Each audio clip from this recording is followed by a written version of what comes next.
auditor militer dan seterusnya, mungkin akan ada perlawanan dari pihak korban, gitu aja, melalui kuasa hukum. Mbak, kalau dari fakta yang kita... Dengan dia membawa senjata api saja, berarti mens rea-nya sudah dapat. Sudah dapat. Gitu. Apalagi di sini tidak disebutkan bahwa si pelaku itu memiliki arena sabung ayam. Sedangkan kendaraan kan sudah dihadirkan. Ya, jelas di fakta yang terjadi seharusnya siapa yang mengundang Ya.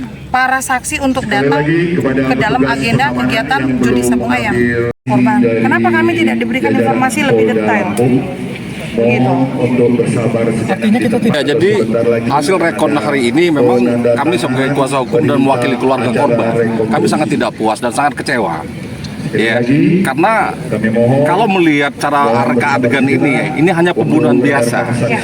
Yang kami herankan itu, tapi dalam konversi pers sebelumnya itu kan pasalnya 340 sama undang-undang darurat 338. contoh 338. Nah, tapi yang mengarah ke 340 ini hilang kayaknya di sini. Tidak ada.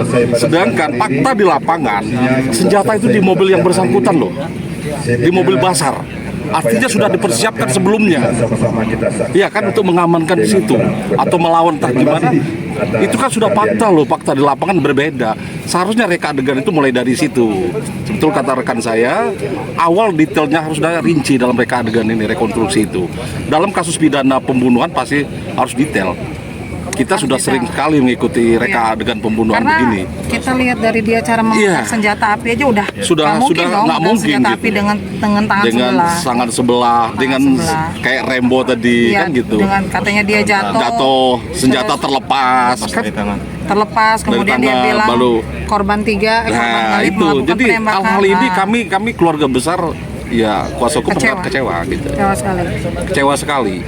Ya mudah-mudahan di auditor militer nanti ataupun dituntutan oleh mereka ya akan kami tetap itu kawal gitu aja. Potensi